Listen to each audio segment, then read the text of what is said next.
One of the greatest pieces of evidence for me while I do what I do and I document spirits is completely ignoring the spirits. Completely ignoring them. Acting like when I'm talking with my community, literally acting like the spirits aren't, that's not even why we're here. We're talking about something That's so completely different. crazy. I just don't think they're there.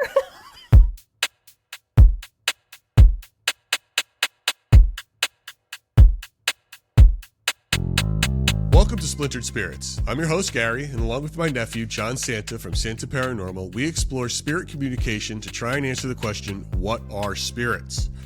Our guest today is the force behind the brand Lauren Haunts, Lauren Hellekson. With a background that blends leadership, coaching, and spiritual studies, Lauren has evolved into a full-fledged paranormal equipment developer, researcher, educator, and published author. Her mission? To open hearts, challenge habits, and empower anyone drawn toward the unknown. She does this by designing and building specialized gear, conducting objective investigations of paranormal phenomena, and delivering engaging educational content across social platforms. Currently, Lauren is pursuing a Bachelor of Science in Physics and Astronomy with a minor in Mathematics. This is her way of fusing rigorous scientific training with the mysteries of the unseen.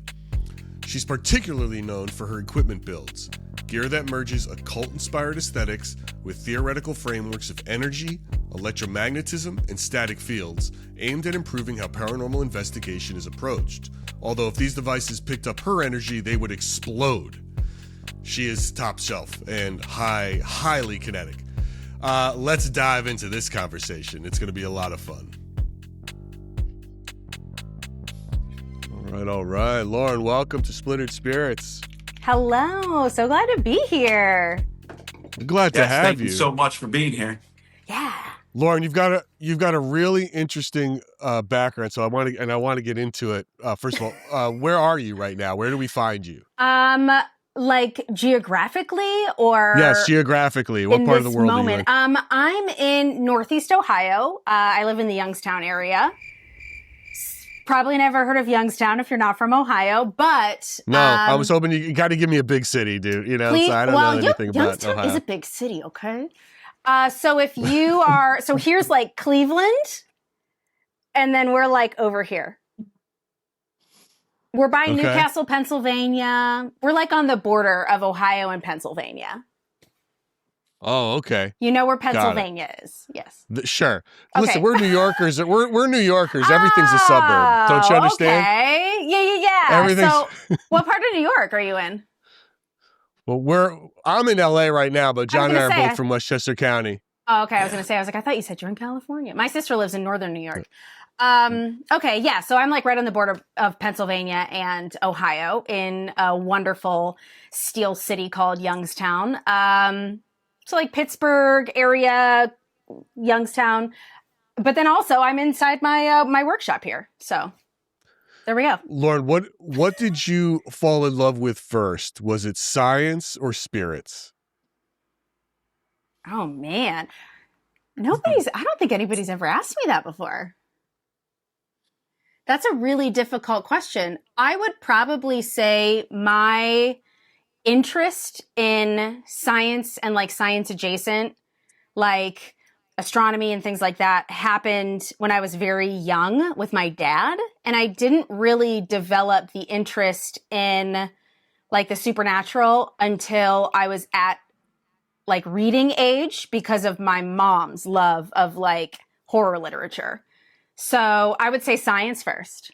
But if I could have read really young, they probably would have been both. Okay. So, but did you have an experience or was it just through fiction that got you into the world? I did not have an experience. I did not grow up in a haunted house. I've never, I didn't grow up seeing spirits as a child. So like, I don't have that spooky background story. A lot of it was from fiction and history. And then, of course, the development into knowing that it was something that like people did for a living was when, Ghost Hunters came on the Sci-Fi Channel in 2004. Then it was like, oh, wow, people are kind of, in a very loose way, trying to create this sort of like objective scene of paranormal investigation. And I thought that was really cool. So it wasn't even like the Warrens or spiritualism or anything like that. It was actually like the ghost hunters introduced me to the idea of it being something that was a form of research, and the possibility of like a science parallel sort of started there. You're not the first person to say that. I mean, a lot of people are, Jason Hawes has had many children, I think. I know, right? In the paranormal space, without question. It's sort of, it made it okay. I think a lot of people don't like to admit that. But yeah. He made it accessible. You didn't have to be like spooky and gothy and hang out in graveyards. They were plumbers. And I think you're right. That was kind of like like those are real dudes just like looking for ghosts. Right. So when did you go looking for ghosts? When did you start doing that yourself? I would say my first like ghost hunt started. It's so funny that I can really think of this timeline, because I had moved out of my house and into my first apartment when I was about 24 years old. And I moved into a building that was built in like the 1800s. And so it had a lot of history. And of course I had already been into like ghost hunters for a while. And I was like, oh, this is really, really cool. And so me starting to investigate was actually sort of struck by an experience in that building, which then turned into, I mean, if you want to hear this is actually some pretty cool I want to hear it all, man. Let's hear it. But it didn't happen until I was 24. So I moved into this apartment building in a little town called Ravenna. That's where I grew up. My mom was a teacher there. So my mom had spent her entire life there. Her family's from there, everything. And so I moved into this building, and I had this very odd occurrence. I had a cat who always loved to go into the bathroom and knock over the trash can every single time. If he was walking into the bathroom, it was because he was going to knock over a trash can. So I remember sitting on the couch watching a movie, and the cat walks into the bathroom, and I'm like, I'm about to pause this because I'm going to go have to pick up the trash can. And the light flips on and the cat runs out. And I was like, it happened.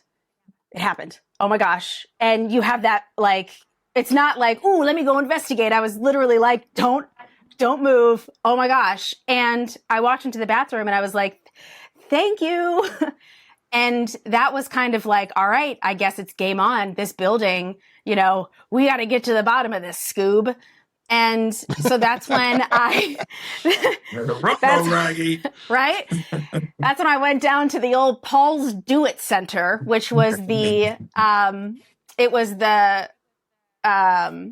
hardware store that was right around the corner from the building, old family-owned hardware store. And I was like, I got to get some stuff. And I'm like, but I can't, it was so difficult to get ghost hunting equipment, it was available, but it was like very expensive. It was through, shady websites, and you weren't really sure like what you were getting, what you should get. What were you trying to get? And what were you trying to get? What did you think you had to get in order to find out what turned the lights on in your bathroom?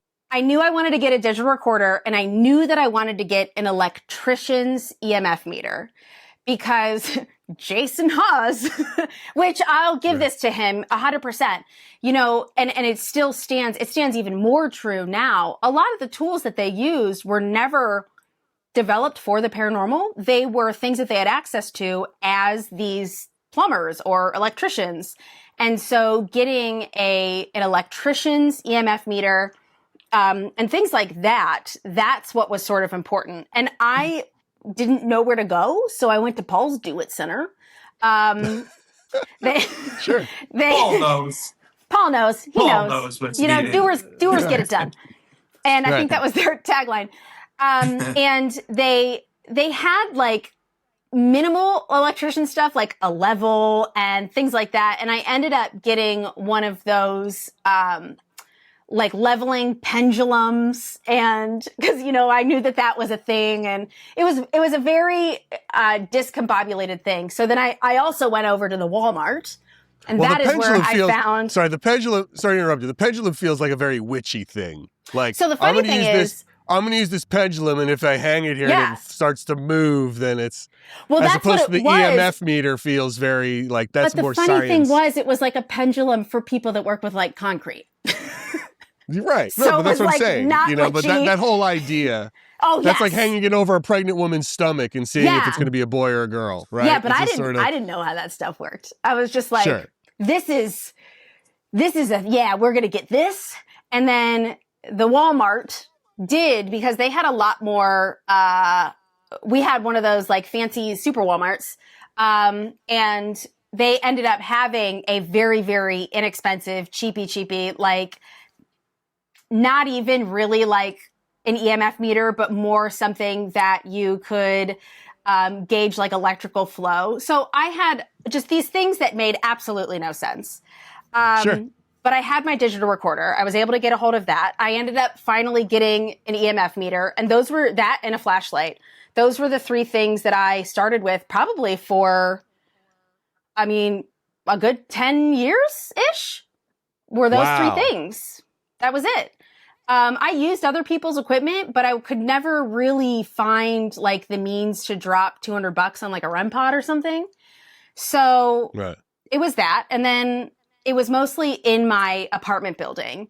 And I knew the owner of the building and the guy that ran the building. So we just had the run of that place. I ended up investigating everybody's apartments. I was like the apartment building's ghost hunter. It was really, really funny. And really, really long story short, I ended up moving my mom into my old apartment when I moved next door because I was becoming The her haunted primary. apartment? Yes. So, well, the whole building, She the put whole her, building. she we put her thought was mom in the haunted. haunted apartment, Jack. So here's the funny thing. My mom didn't believe in ghosts, okay? She was very highly educated. She was a teacher, wasn't into that stuff. I moved her in because she was starting to get dementia and things like that. So I was becoming her primary caregiver. So I was next door to her. She was in that apartment building. And then she told me one day, she was like, "Were you outside saying my name?" And I said, No, Mom, that was like 2:00 in the morning. What are you talking about? And she was like, "There was somebody that was walking around saying my name."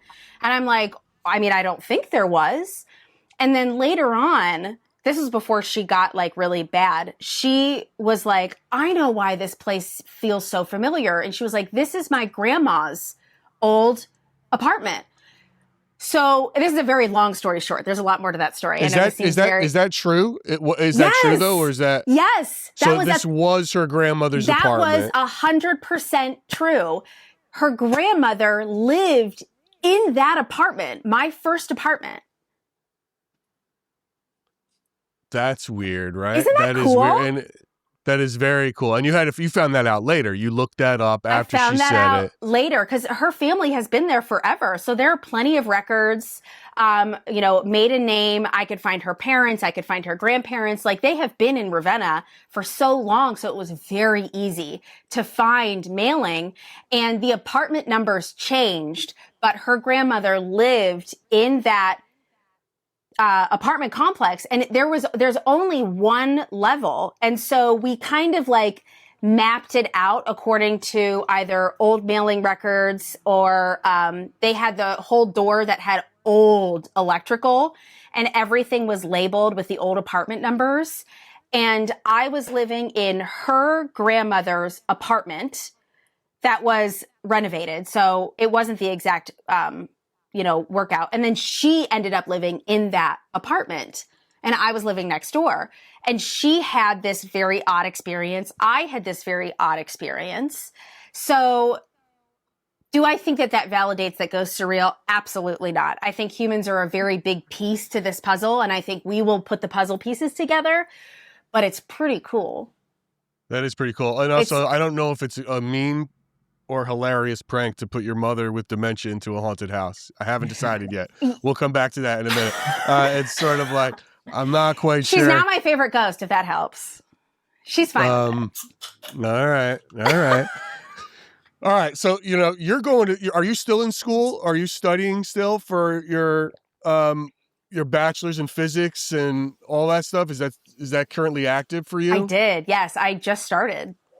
You just started. Yeah. Okay. So now you're taking this, these initial tools that you had bought, but now you have created your own. I did. I was like, So- things are just expensive. I got to build this shit.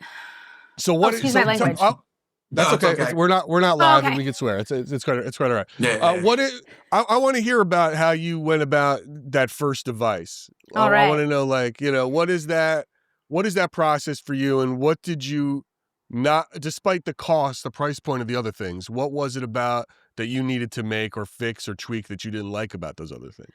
Let me spin the Start tail. wherever you want. It was Let me spin the tail. Yeah, it was a big long question. So, are you guys familiar with the Ohio State Reformatory in Mansfield, Ohio? Nope. Where Shawshank Redemption was filmed? Oh yeah, I know that. Yes. Yes. So they have a haunted house every year, and it's an amazing haunted house. And I would go to it every single year. It's called Blood Prison. It's beautiful. It's gorgeous. It's a beautiful location. Chef's kiss. So we were there a few years ago. Sure. And we were like waiting in line, walking up the stairs and looking around, whatever. Oh, such a beautiful place. And I see this advertisement that says, join our ghost hunting team. And I was like, okay. And it was for the resident paranormal team at the Ohio State Reformatory. And I was like, yes, please. And so I emailed this, and you have to submit a resume and fill out this whole thing and all this stuff. And so I do it all. And, I'm thinking that I'm like so cool. Like I investigated the House of Wills and that's it. And so I fill this out and I send it and I hear nothing. Months go by. Nothing. And I'm like, damn it. And it was like October, and I end up getting this email from a gentleman named Greg, believe it or not, and Greg Fiketic.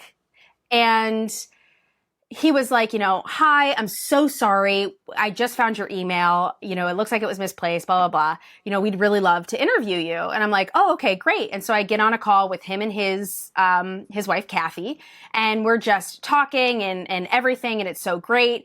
And Kathy was like, you're in. And Greg was like, no, wait. And, it's so funny because that's so Greg, loving to pieces. Anyways, I was on the team, so it was great. Our first paranormal investigation, I was so excited because I was like, I'm going to be able to use so much equipment that I've never had access to.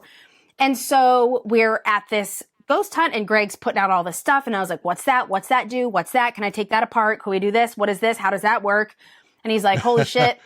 And then he was like, well, here's this one. This one's broken. If you want to take something apart, you can take this apart.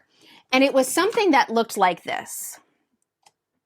And these are proximity sensors that are very, very cheap that people hack and turn into. REM pods is a trademarked word, everybody. So please call them proximity sensors. You will get a cease and desist. So, oh, no kidding. Interesting. Yes. All right. Oh, yes. And so they would hack these and turn them into proximity sensors with an antenna and a light on the front. And his was broken. And I was like, this looks like can I take this apart? And he was like, yeah, I don't care. It's broken. And I was like, all right, cool. I'll fix it. Took it apart. Simplest thing in the universe. And I was like, I'm just going to make a bunch of these. They're online. People are buying them for like $30 and you could get the parts for less than 10. I'm just going to start making these to practice because I really would love to like learn how to build more stuff. So my first piece of equipment was a proximity sensor. Fixed his, went full ADHD mode, got everything that I needed to get, went overboard, soldering iron, learned how to solder, all these wiring diagrams, things like that. I'm sorry, I get excited. I love hearing it. Let me ask you this, Lauren. When you asked him about the equipment, what did he tell you? Did he understand what the equipment was doing in relation to the paranormal, or was he just using the equipment because he saw other people using the equipment? No, so the Fiketics they run the paranormal program at the Ohio State Reformatory. They don't use something unless they know how it works. And that was one huge thing that I valued about them. Now he has some like toys where he was like, this just looks cool. I didn't know how to use it, so I don't use it in investigations. But now he knows how to use it because I'm a crazy person and I will learn how absolutely anything works and how to build it now. But Sure. so he, generally speaking, knew, at least according to the paranormal, enough about equipment in order to use it responsibly. We'll put it that way. All right. So you made your own proximity sensors. What do you call Yeah. yours? What's the cool name you gave it? Well, this Since is you can't ugly. use REM pods. Yeah, this is ugly. So we threw that out, and I was like, I want to make one for myself, and I want it to kind of look like a REM pod. And I used to be a yoga instructor, and so I had a lot of crystals lying around. So I was like, I'm going to crystal the shit out of this thing, and I'm going to be so creative and call it a crystal pod. A crystal pod. You And bedazzled it. And this is the first crystal pod I ever built. Oh, let's see it. Okay. Oops. Sure. It's bedazzled. It's a hot mess inside. Actually, I think I fixed this one a little bit, but like the simplest mechanics. But I was like, I wanted it to kind of look like a REM pod. So this is the first one I ever built, and I took it to a ghost hunt, and people were like losing their minds over it and like offering me like their children and like their, I don't know, souls. And I was like, well, forget this. I'm going to start making these. And then that's where the Lauren Haunt's empire began. Oh my God, it's great. Do you put stock in crystals? Oh, I mean, I know you like them aesthetically, but do you like the healing powers of them? Yes. Do you look at crystals like salt and sage So and Jesus and Crystals, Jesus, salt, and sage. in that order, only in that order. Yes. So Only I in will that say, order. pull salt out of that, because salt is actually a mineral that does something. But in terms of like spirituality and practical applications of things, one thing it is not. Crystals don't actually do anything beyond the quartz inside of a watch, maybe. It can do things like that. And there are some ways that minerals can do things in certain applications. But like the woo-woo wise, crystals don't effectively do anything, technically. And that is because I'm separating scientific from like spiritual lore. Putting them on the crystal pod, though, ghosts are spirituality. Ghosts aren't science. So when we're applying something like that, then we can apply our beliefs to it. So the crystals can be used in a way, spiritually speaking, that can maybe anecdotal, but might bring comfort to the user or power to the user. And trying to say, do crystals really do something, is kind of like saying, like, are emotions really scientific? Yeah, they're brain chemicals. That's it. Love isn't a magical, it's not a magical thing that solves all. It's a brain chemical. But to us, and to us feeling it, and to us applying those things, a little bit of magic does happen. So the crystal pod sort of holds my foot in that like mysticism while I'm in like brain science mode. You know what I mean? Yeah, I do get it. I think that makes What kind of crystals do you have on the crystal pod? What kind of crystals don't I have on the crystal pod? You should see the crystal station in the next room. I'll tell you what. You want it on there? I'll put it on there. I have a local distributor warehouse that I go and buy all my crystals in person, by hand, in bulk.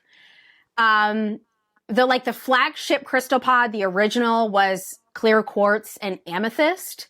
But I have put everything from fossils to teeth to, crazy things, heirlooms.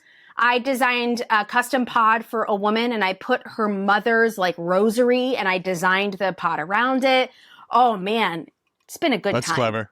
Yeah, Cool. it's beautiful. I want to come back. I definitely want to come back to what you said about spirits being more, ghosts being spiritual more than scientific in a minute. But I want to talk about, since we're on the gear train here, and I agree with you about crystals. I mean, I think more in the sense of it does something to the user, which then might create something external if it does something to you internal, right? Yeah. So I can see some sense in it. Well, and you also have to look at the scientific part about crystals. People say, like, for example, what tiger's eye is for protection, right? But in reality, the purer the crystal, the clearer it is. All these beautiful crystals that we have, it's because they're not pure. Amethyst, tiger's eye, citrine, you can go on and on and on. Clear quartz, however, is, a very, very, pure crystal in that sense, if you will. But it's boring. It is not boring. I love clear quartz. That's my favorite. The funny thing, you mentioned quartz, amethyst, and citrine. They're all the same stone. They're all the same, yeah. Yep. They're heated to different temperatures, and that's where that clarity. It's all a variation of quartz. It's the same, like quartz, a lot of those minerals, and like tiger's eye technically isn't even a crystal. So a lot of the things that we call crystals aren't even crystals. They're just rocks, and sometimes, depending on how they grow, which also, by the way, if you do like crystals, then I got to show you. Did you say you really liked amethyst or clear quartz? I'm a clear quartz kind of guy. Well, say I'm autistic a bit, so I love putting rocks in my pockets. I like amethyst. You like amethyst? Well, let me show you. Yeah, why? What do you got? Have you ever seen the movie The Dark Crystal? It's a Jim Henson movie. It's the crystal shard. Isn't it beautiful? Cool. Yeah, it's a beautiful piece. Look at that. This is like one of my prized possessions. Yeah, I don't blame you. I'll put it away now. That's super cool. That's a beautiful piece. Thank you for letting me share that. No, thank you for sharing. That is cool. Stuff like that's cool. Now, when you're looking at this stuff and you're putting your crystals on your gear, and I know it probably means a lot to the people you're making it for. The rosary idea is genius. Oh my God, it was what do you think? Too. And as you're building this gear, or in all paranormal investigations, where do you think the blind spot is for paranormal gear? Like, what's missing? Application. Elaborate. So I think that we are like over fancying a lot of the equipment because we are wanting like the next best thing to communicate. And when the only thing that we're really doing is trying to apply everything to communication, we're leaving a monstrously humongous chunk of data like at the wayside. So when I make a crystal pod, and crystal pods are the only thing that I put crystals on.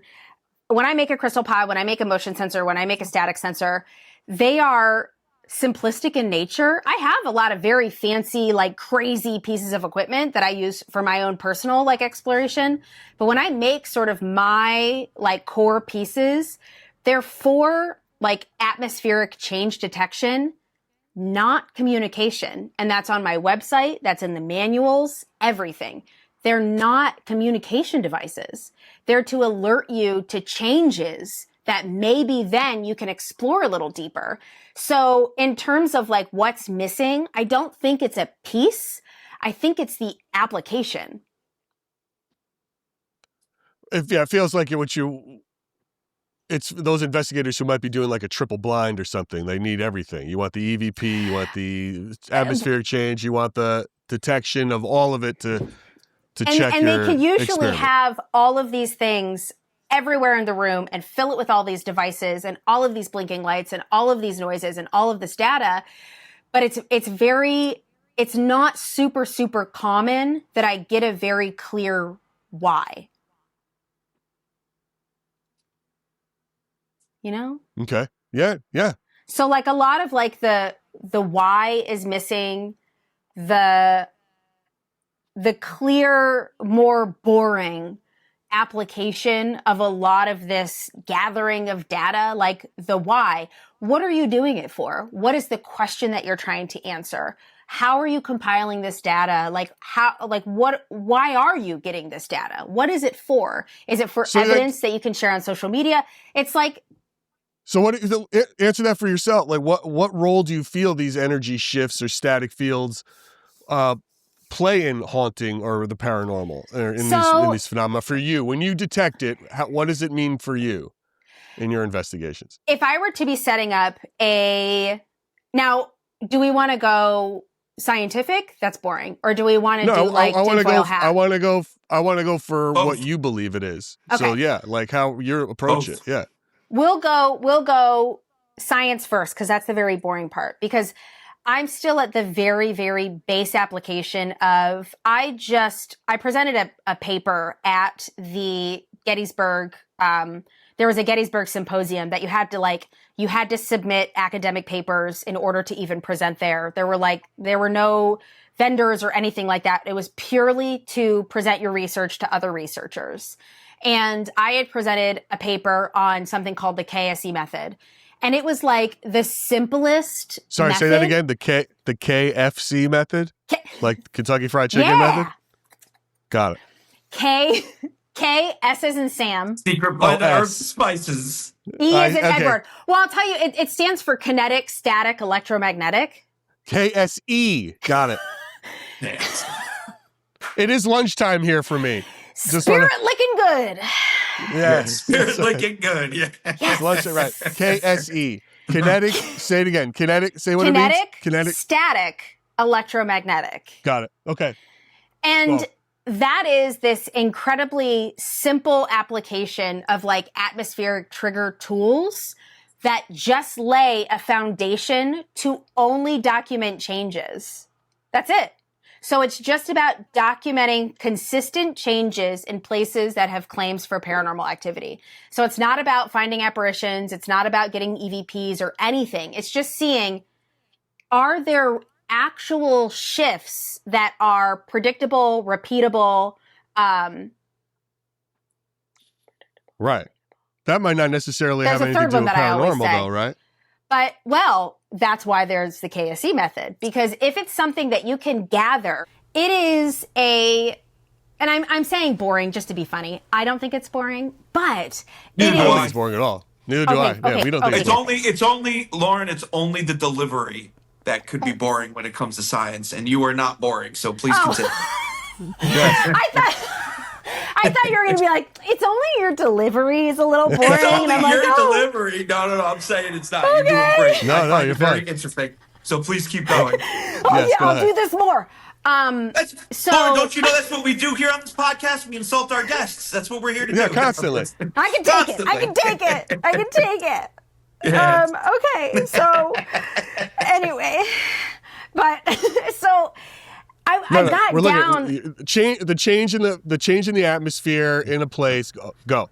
Got it. So I got it down to this idea that if you could find a consistent presence of kinetic energy, which is of course movement, which we have tools to detect us to movement, static electricity, which there aren't a ton of static only detecting devices. Usually a lot of times they're paired with something else or they're completely silent.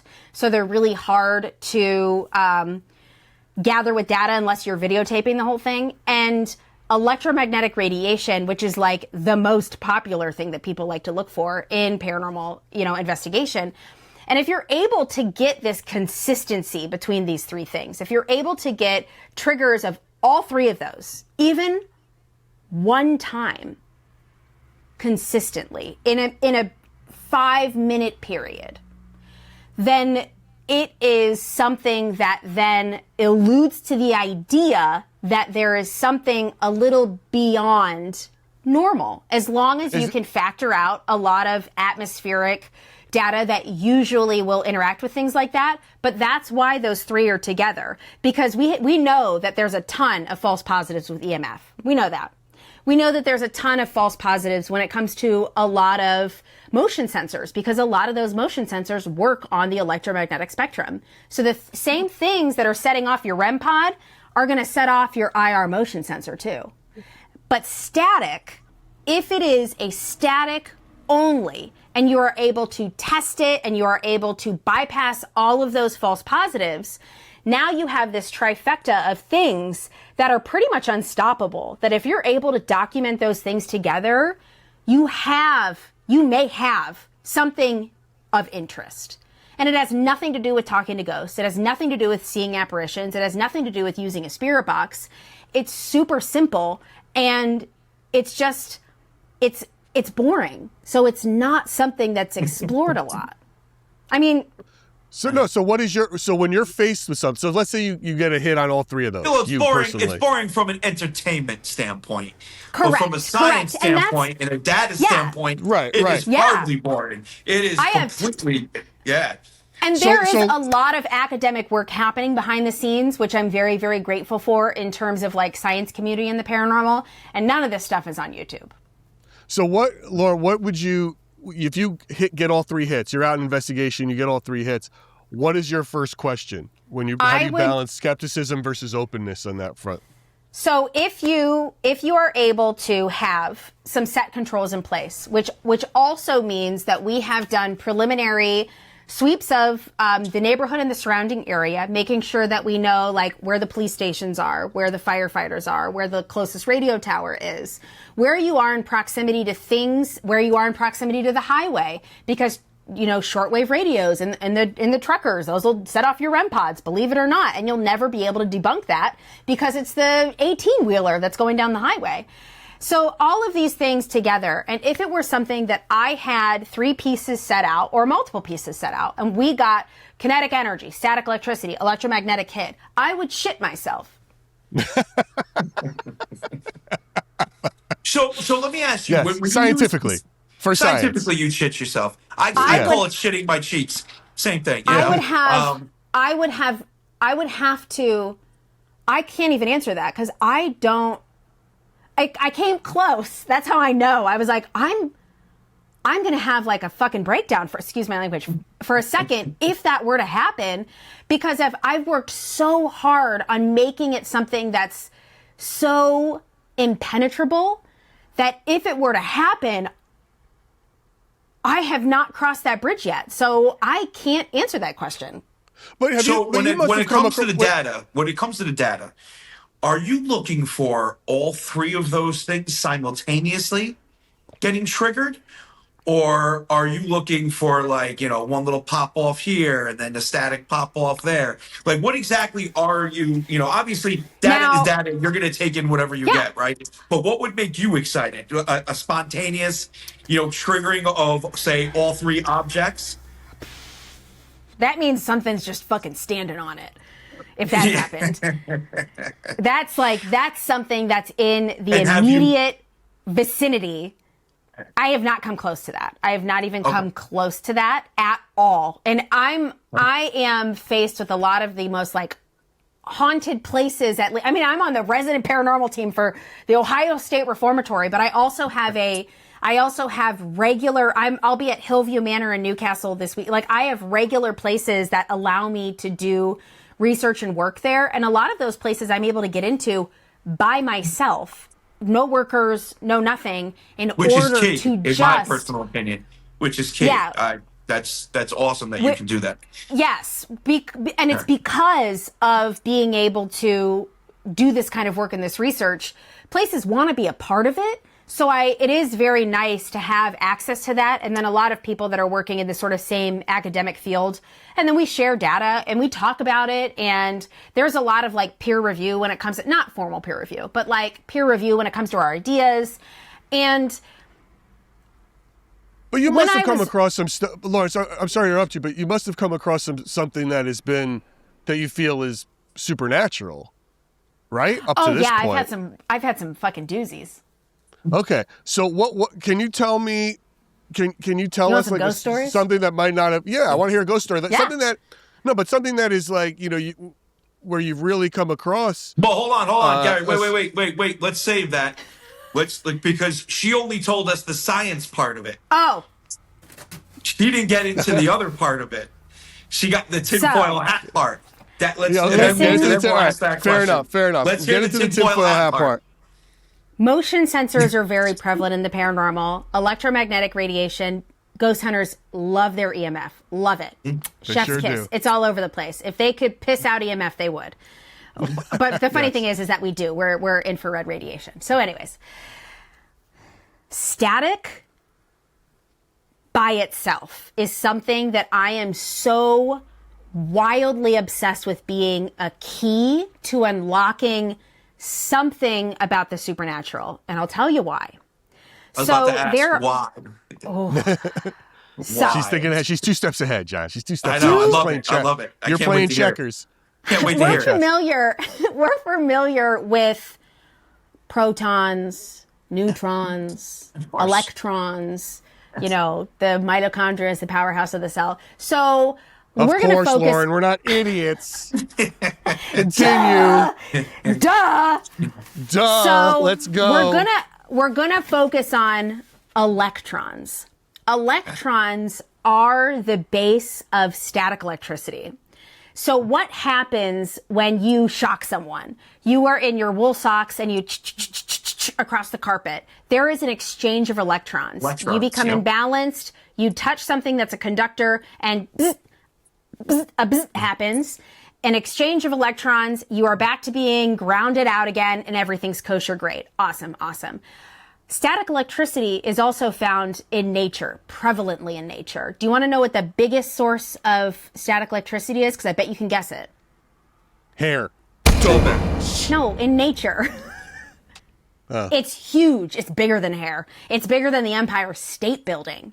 Big, huge, bright, real loud. Static electricity. That little but on a bigger... Guys, it's lightning. The sun. She gave you the answer and you still got it wrong.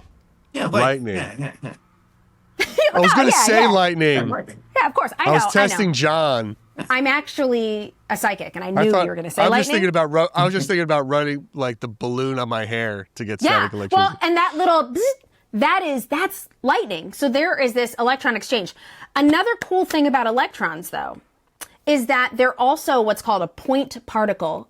I know in the paranormal, have you guys heard of something called string theory? I'm not going to explain string theory. Please don't bore us with string theory. We have all read papers on it. I do have a really fun presentation on string theory for ghost hunters. It's a lot of math, and people fall asleep, and it's great. And I'm like, science is fun, guys. Science is fun. So electrons. As long as you do it like that, the science is fun. I'm like the alien guy.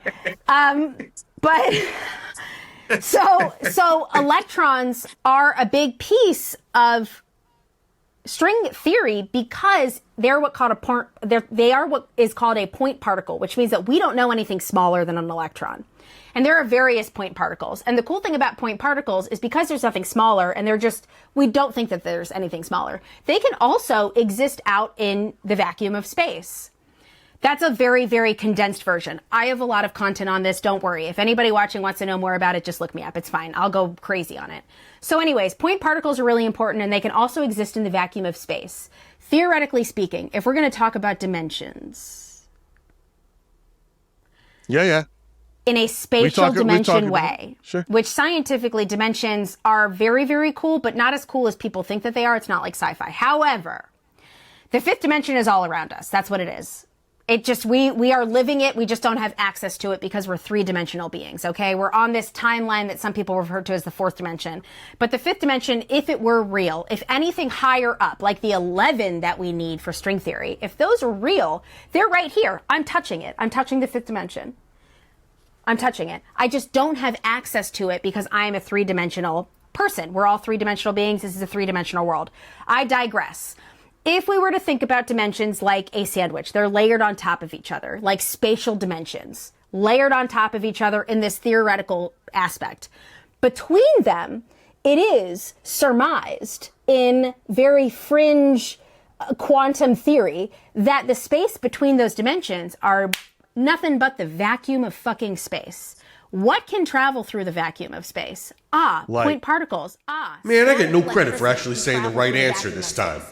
So if there is something that has sentience, that is a fifth dimensional being that we're not able to perceive with our three-dimensional existence, something that could maybe, I don't know, show up as a three-dimensional shadow because that's the dimension that we live in, being able to register things that can exist along those lines, that can exist within a vacuum, is a really interesting way to explore the unknown that's a little bit broader than EVPs or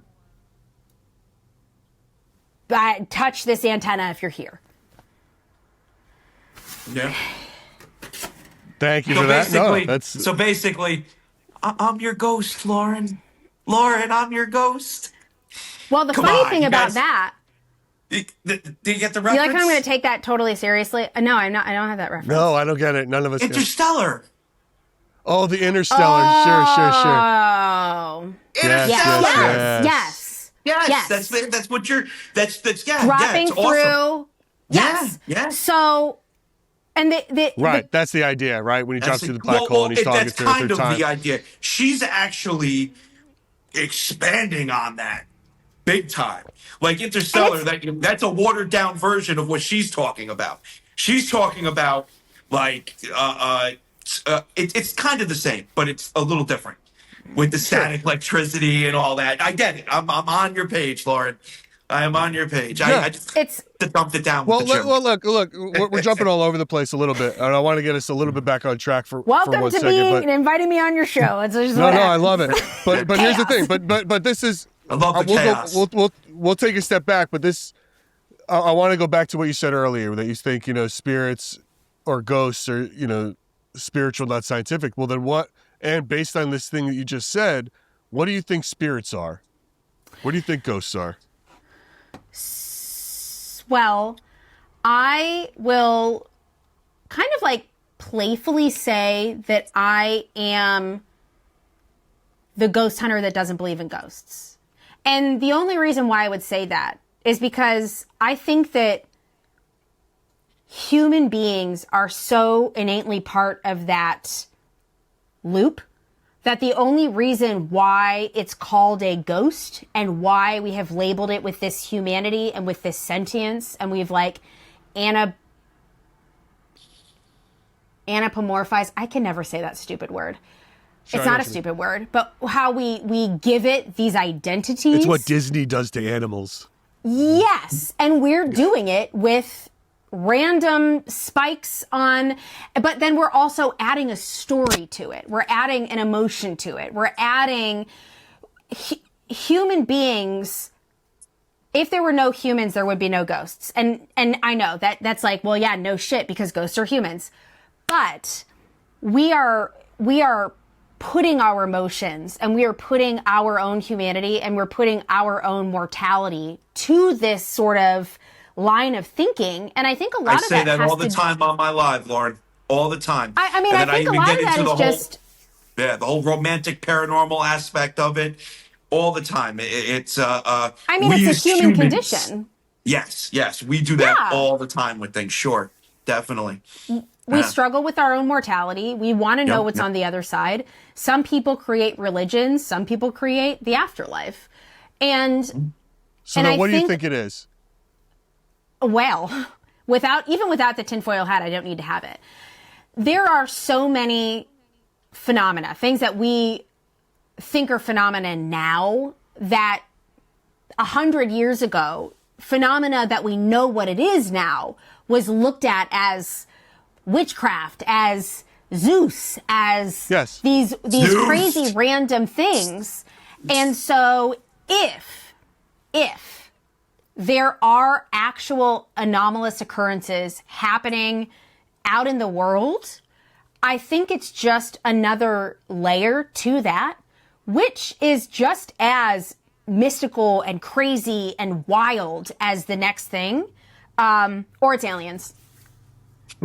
So when you say another layer, you mean it's another dimension? It's a life on another plane of some No, kind? I think it's just another layer of knowledge that we haven't grasped yet. Another theoretical framework, another math problem that is yet to be solved that could maybe end up being, oh, that's because that is overlap energy discharge from the fifth spatial dimension because of this. Like, sure. Do I think it's sentient? The jury's still out on that. I think my struggle with thinking that it's sentient is my struggle with like my own humanness. Because I think I know deep down that I don't think it's sentient, but I just like Well, what do you think consciousness is? really like the idea of it. I mean, what is consciousness? Man, you're just you're like one after the other. You're like, what are ghosts? What's consciousness? Why are we here? Yeah. Who's God? You're taking us Who's there. God? You're taking us there. What is consciousness? Probably an amalgamation of brain chemicals that make us hallucinate and think that we're all actually here. Wow. Maybe we don't even exist. Bravo. I love Yeah, it. that's I love it. You're awesome, Lauren. I love it. That's a hell of an answer. Look, we've always talked about on this show, right? A theory that potentially what spirits are, right, is this idea that consciousness somehow is attached to energy, the brain synapses in our mind, and that energy has to go somewhere when we pass. And Well, what's potentially crazy, Gary, is the fact that she is the closest person to have a theory that sort of lines up with my theory about what spirits are. Yes. Exactly. So I'll give you an example. I believe that spirits are memories. I firmly believe that it's the memories when we die. And I believe that those memories, either two things happen. Either one, they imprint on particles, or there's a particle we haven't discovered yet that holds those memories. So, and then what you said, Lauren's one of the closest things, talking about the electrons. I mean, that could be a particle. Right. That I'm using consciousness on. I'm using consciousness as what that consciousness memory, that whatever that thought is, what is that we don't know what that is. So in a sense. We'll go one further too, because I know that when we talk about energy can't create, like we're talking about the law of the conservation of energy, right? Yes. And the conservation of energy is when something is contained within a vacuum. So we're going to take a log, for example. If I were to put a log inside of a vacuum, we're going to forget the idea that fire can't happen inside of a vacuum because it needs air. We're going to forget about that part. But we're going to, in the magical universe where we can have a vacuum where there's somehow air molecules in there that fire can happen, we're going to set that log on fire. If we were to contain everything of that fire, the energy that is first contained within that log transferred into the energy that is made through burning, and then transferred to the energy that is like the ash and the soot and the smoke, is all the same amount. It's all the same amount. That's this idea that energy cannot be created nor destroyed. It is just transferred. However, it can only be transferred. That's the, yep. But when we apply this, and I don't want to, also too, I have to say something really, really funny when it happens, when you were talking about memories too. I was just going to be like, not just that, the cool thing is when you drink water, do you know that basically you're drinking ancient dinosaur pee? No, it's the same thing. It's like, the stars are in our eyes, and yes. all that. We are made of the same particle makeup that like baby stars are. So, but anyways, I digress. So that law of the conservation of energy law, when we transfer that to the paranormal and we say like memories or consciousness or anything, we're still thinking about those things, how they are when we have them. But that's like saying, is smoke the log? Is theoretically ash the log? Is it the log? Can I get the log out of this smoke? Well, that's the I don't whole. know. Well, that's more philosophical. That's almost but you're talking about matter. You're talking about matter. You're talking about matter. That's like I think the same analogy. Like But- you take a shield. But if you we- take an ancient shield and you replace piece by piece by piece off the shield, is it the same shield once you replace all the damaged But we're not parts of it? replacing anything. We're not replacing anything. No, I we're just understand, but I don't know if changing the matter. We're But changing it. I don't know if matter and energy are the same. But it is. It created energy by fire. And if we don't know what consciousness is, if we don't know the frequency of the energy that we're talking about when it comes to consciousness, there's no difference in saying, oh, ghosts are memories or consciousness, and, oh, smoke is a log. because we are matter. We are matter. And how are our energies or our consciousness? We can observe the physical change. That's all we can do. We can observe the physical change, and that's it. There's no after that. That's it.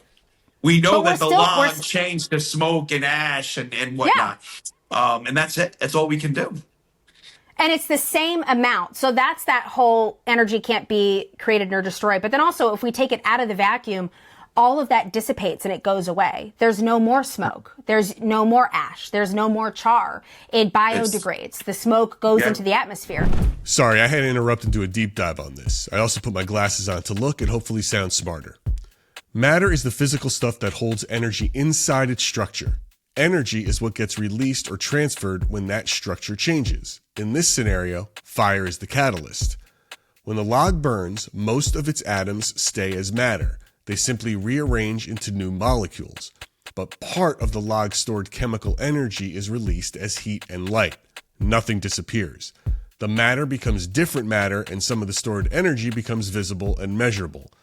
Matter and energy are connected through the structure of the physical world. Not because they are the same thing, but because one can emerge from changes in the other. So the log's atoms remain matter, the form changes, and some of the energy that was stored inside that form is set free. Let's get back to it. So it's like, how are these, and that's why I think it's interesting that you said maybe they're being imprinted in this particle that we don't know about yet, which I liked that you had that application, because the question always is, how are these things being contained? But then we end up with all of these stacks of questions that need to be answered before we can even experiment, which is why when I do experimentation, like data-driven experimentation, I don't do communication. I don't introduce myself to the room. I don't ask questions. I don't ask for any sort of like humanity piece to it, because I don't know what the human consciousness is. I hate asking questions. I can't stand, and I communicate with spirits. I can't stand asking questions. I get yelled at constantly. You're self-hating. Yeah, this is your whole thing, is talking and communicating with spirits. Well, if I'm at an event and it's something that, of course, is for entertainment, we do communication experimentation. I build communication devices all day long because it's still something cool. That's like my fun part. I got some crazy shit that I make that's just like purely for communication. There's a little underlying data-driven thing about it, but it's like. And also, too, if we want to get into like, because of course, yes, I have spiritualist beliefs of my own. And introducing myself to a space that I'm not familiar with makes me so uncomfortable, because I'm like, I'm just trying to come at this from a science perspective. I don't actually know if there's stuff that can like, oh, Lauren, and like, I don't know, jump down my throat and possess my body. So I'm like, I'm not introducing... I better be safe than sorry. That's fine. Whatever. Lauren, it's funny you say that, because one of the greatest pieces of evidence for me while I do what I do and I document spirits is completely ignoring the spirits. Completely ignoring them.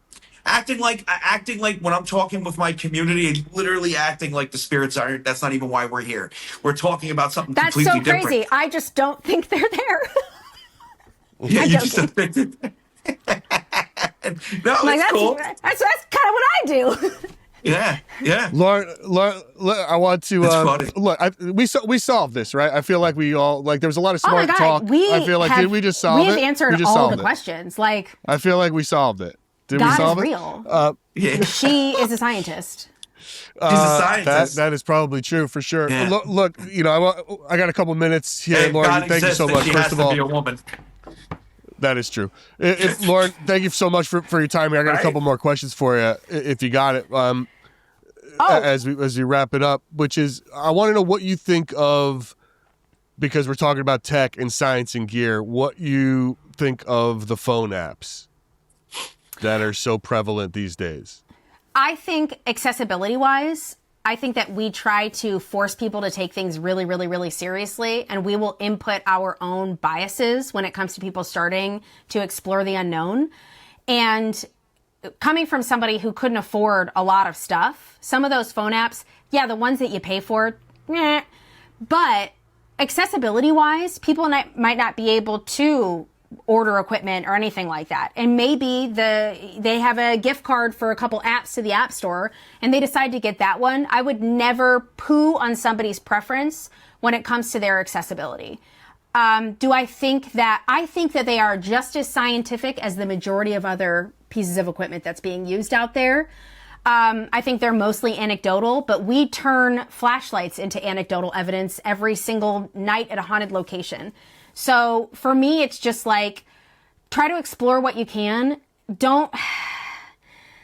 If you're an app developer, please, stop charging people like $50 for your app. That's just shitty capitalism. Yeah. But, hey, whatever. Most of the good apps are pretty cheap. They're usually under 15 and under. Any of the ones that I've ever bought are 10 and under. Yeah, try to do inexpensive ones, but hey, sometimes that's all you have access to. Well, Lauren, I agree, and I always say it's broken logic to turn around and say, "Hey, I don't believe this could work, but I believe X, Y, and Z could work." I agree with you 100%. Literally, the idea of the paranormal is absurd. Let's not be too elitist about it. Do you know who Steve Parsons is, Lauren? Steve Parsons? Do you know Steve? Yeah, he's a. You would love him. We just interviewed him, and he wrote 2 books. So he wrote this book, Ghostology. I know who that is? And he wrote another book called Para-Acoustics. He approaches it. Stephen Parsons, look him up. You'll love. And we did an interview with him, so you can go back to an old Splintered Spirits episode and check him out. He's a UK ghost hunter who really approaches things in a way of. Ghostology is all about the gear, in a sense of understand how this works before you're just using it because you saw another ghost hunter use it, right? Yep. So that's one of the I send stickers out with all my equipment when people buy equipment, and it says, "How do you know it works if you don't know how it works?" Right. Exactly. And I got T-shirts that say that. It's the thing. So I got one more question for you before we go here, Lauren. And I'd love to hear your thoughts on this. So what is one thing that, if you could prove one thing about the paranormal to skeptics, what would it be?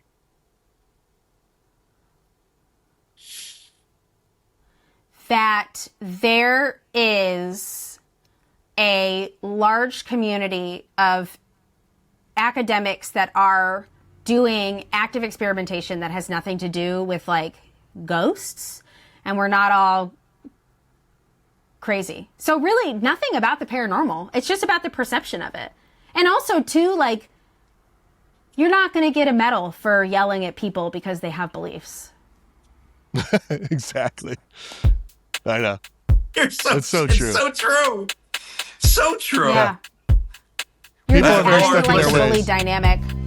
Lauren, you have been awesome. This has been such a great episode. Thank you so much. I love your energy. I love your viewpoints. I love it all. You are so awesome. Thank you so much for doing this. The tinfoil hat. And Lauren, tell us where people can find you and what's next. We're going to plug it. We'll obviously the link in the bio for this when we do Haunts. You search Lauren Haunts and I come up like a spirit in the night. Everywhere. Where do you social media? Haunts, what's your biggest thing? Lauren Haunts on Facebook has a lot of my links, and you can also go to my website, laurenhaunts.com. I just started episodes on a channel called the Signal Network on YouTube, and I'm getting ready after this semester to go into half-hour-long episodes, and we dissect all sorts of things, whether it's theories in physics with the paranormal, if it's spooky stories, I did an episode about time slips, we're going to go into string theory, we're going to go into all of these things, stone tape theory, all of that stuff.